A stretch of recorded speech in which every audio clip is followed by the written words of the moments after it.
Everybody, let's try this problem. So it's asking for the axial forces here, here, here, here, here. Okay, so all over the place, right? So this is definitely a method of joints, because method of sections, right? If we cut a section, we could maybe cut through 3 members. So this would be the method of joints.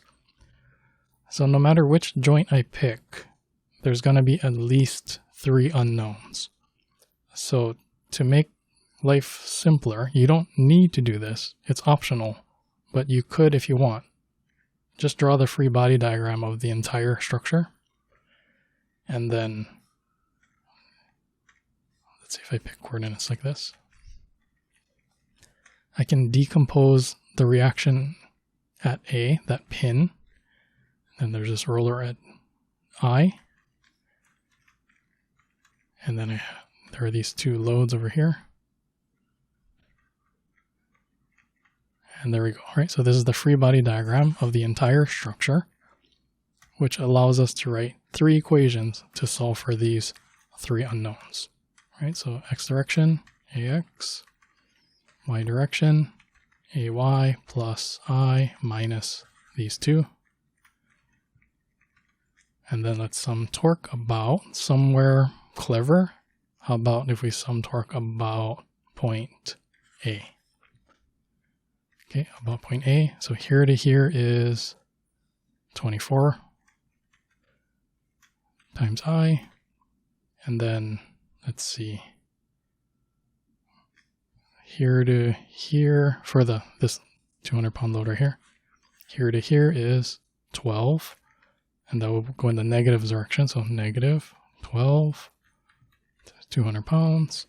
And then from here to here is 18 minus 18 times 100 pounds equals 0. Okay, so let me point out the unknowns. Here. Okay, so, all right, solve this for I. Take that number, plug it in here, solve for AY, and then AX is 0. Okay, so now we know all 3 reactions at the supports. Now, we could go wherever we want. Like if we go to joint I, there would only be 2 unknowns. If we go to joint A, there would be 2 unknowns. And this problem is asking about A, so why don't we start at joint A? So it looks like this. AX and AY are these reactions at the pin support. And then there's the axial force member AB, and then at AC. And this angle right here. All right, so opposite over adjacent would be 4/6. Okay, so then you punch that in the calculator, you know the angle. Okay, and then if I pick coordinates like this,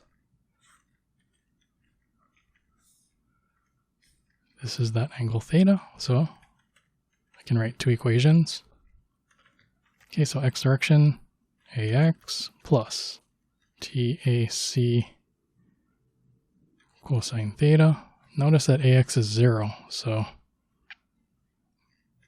right, so then this is 0, so TAC's got to be 0. Right, and then in the y direction, TAB plus TAC sine theta plus AY equals 0. And then again, these are the only unknowns. Okay, so solve this for TAC, which is 0. Plug it in here, solve for TAB. Okay, so now we know both AB and AC. Done. Okay, let's go to the next joint. Which one should we go? If we go to joint C, there will be 1, 2, 3 unknowns. But if we go to joint B, there would be 1, 2 unknowns. So I think that's the more clever choice. If we go to joint B. Okay, so let me make a little bit of space here. Okay, so then joint B looks like this. Okay, so this is AB, BC, BD, where this angle is theta. And again, we already know this answer because we solved it right here. Okay, so then let me go where I have space over here. Okay, some forces in x and y. So x direction, TBC plus TBD cosine theta. Y direction, TBD sine theta minus TAB. Okay, and then the unknowns are this and this. Okay, so solve this first, then we have BD, plug it in right here, and solve for BC. Okay, so now we know BC and BD. Now let's go to joint C. If we went to joint D, there would be 1, 2, 3 unknowns. But if we go to joint C, there will be 1, 2 unknowns. So I think that's more clever, right? So we go to joint C. So then it looks like here, here, here, here. Okay, so this is AC, this is BC, this is CD, and here is CE. And again, we already know this from right here. And we already know this from right here. So then we only have 2 unknowns. Okay, so let me, right here's theta, here's theta.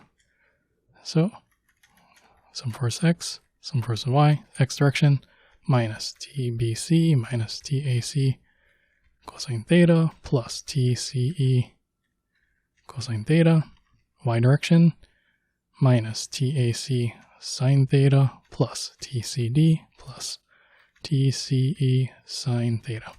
Okay, and then the unknowns are CE and CD.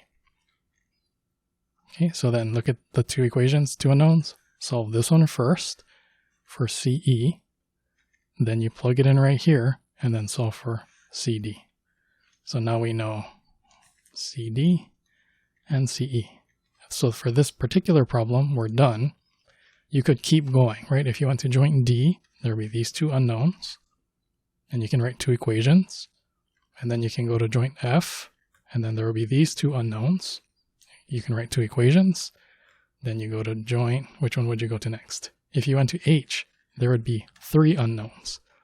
But if you went to joint E, there will be 2 unknowns. So do that. Joint E, 2 unknowns, 2 equations.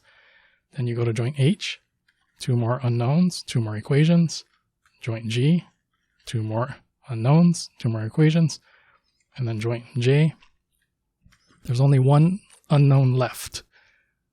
But then you could write 2 equations. You would only need 1 of them. And then you're done. You got every single axial force in the entire truss.